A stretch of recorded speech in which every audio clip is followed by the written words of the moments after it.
നമുക്ക് ഏറ്റവും കൂടുതൽ ഇവിടെ എക്സ്പെൻസ് വരുന്നത് താമസത്തിനായിരിക്കും. ഞാനിപ്പോൾ ജസ്റ്റ് ഒരു ഇൻഫോർമേറ്റീവ് വീഡിയോ ആയിട്ടാണ് വന്നിട്ടുള്ളത്.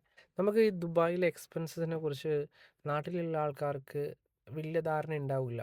പിന്നെ കൂടുതലായും നമുക്ക് നാട്ടിൽ നിന്ന് ഇപ്പം ഇങ്ങോട്ട് വരാൻ വേണ്ടി ആഗ്രഹിക്കുന്ന ഒത്തിരി ആൾക്കാരുണ്ടാവും. ജോലിക്കൊക്കെ ആയിട്ടും അല്ലെങ്കിൽ ഇങ്ങോട്ട് താമസിക്കാൻ ഫാമിലി ആയിട്ട് നിൽക്കാനൊക്കെ വരാൻ വേണ്ടി ഒത്തിരി ആഗ്രഹിക്കുന്ന ആൾക്കാരുണ്ടാവും. അപ്പം ജസ്റ്റ് അവരിലേക്ക് നമുക്കൊരു ഏകദേശം ദുബായിൽ ഇപ്പം നിൽക്കുവാണെങ്കിൽ എത്രത്തോളം എക്സ്പെൻസ് വരും. ഇപ്പം ഫാമിലി ആയിട്ട് നിൽക്കുന്നതാണെങ്കിലും ഇപ്പം ബാച്ചിലേഴ്സായിട്ട് ജോലിക്ക് നോക്കിയിട്ട് വരുന്ന ആൾക്കാർക്കും അറിയാൻ വേണ്ടിയിട്ടൊരു ഒരു ആഗ്രഹം ഉണ്ടാവും. എത്രത്തോളം എക്സ്പെൻസ് ആവും നമുക്ക് ഇവിടെ ഒരു മാസം നിൽക്കുന്നതിന്. നോർമലി ഒരു ബാച്ചിലർ ആയിട്ട് നിൽക്കുന്ന ആളാണെങ്കിൽ നമുക്ക് ഏറ്റവും കൂടുതൽ ഇവിടെ എക്സ്പെൻസ് വരുന്നത് താമസത്തിനായിരിക്കും.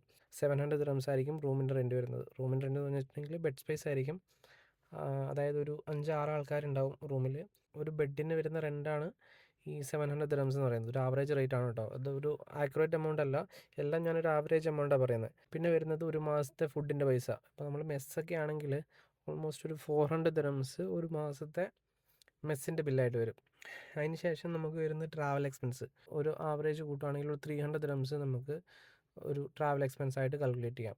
അതിനുശേഷം ഒരു 200 ദിർഹംസ് അഡീഷണലി മറ്റ് ചില എക്സ്പെൻസസുകൾ, അതായത് പുറത്തുനിന്ന് ഫുഡ് കഴിക്കുന്നതും ബാക്കി എന്തെങ്കിലും സാധനങ്ങളൊക്കെ വാങ്ങിക്കുന്നതായിട്ട് കാൽക്കുലേറ്റ് ചെയ്യുകയാണെങ്കിൽ ഒരു 200 ദിർഹംസ് അങ്ങനെ വരും. അപ്പം ടോട്ടൽ ഓൾമോസ്റ്റ് നമ്മൾ കാൽക്കുലേറ്റ് ചെയ്യുമ്പം ഒരു 1600 ദിർഹംസ് ചിലവ് മാത്രമായിട്ട്, അതായത് ആവറേജ് പ്രൈസ് ആണ് കേട്ടോ. 1600 എന്ന് പറയുമ്പോൾ ഓൾമോസ്റ്റ് ഒരു 38,000 40,000 റുപ്പീസ് അടുപ്പിച്ചായി ഒരു മാസത്തെ ചിലവ്. ഇനി നമുക്ക് ഫാമിലിയിലേക്ക് നോക്കാം. ഇപ്പം ഷെയറിംഗ് റൂമിലാണ് നിൽക്കുന്നതെങ്കിൽ ഒരു ഓൾമോസ്റ്റ് ഒരു 2500 ദിർഹംസ് റൂമിന് റെൻറ്റ് വരും. പിന്നെ ഫുഡിൻ്റെ എക്സ്പെൻസ് കൂട്ടുവാണെങ്കിൽ ഒരു ആവറേജ് 700 ദിർഹംസ് ഫുഡിൻ്റെ എക്സ്പെൻസ് ആയിട്ട് വരും. അതിന് ശേഷം ട്രാവൽ എക്സ്പെൻസ് ഒരു 400 ദിർഹംസ് നമുക്ക് കൂട്ടാം. പിന്നെ മറ്റ് ചില എക്സ്പെൻസുകൾ ഒരു 400 ദിർഹംസ് അതും കൂട്ടാം. ബാക്കി എന്തെങ്കിലും സാധനങ്ങളൊക്കെ വാങ്ങിക്കാനും പുറത്തുനിന്ന് ഫുഡ് കഴിക്കുന്നതും എമൗണ്ട് നോക്കുകയാണെങ്കിൽ ഒരു 400 ദിർഹംസ്.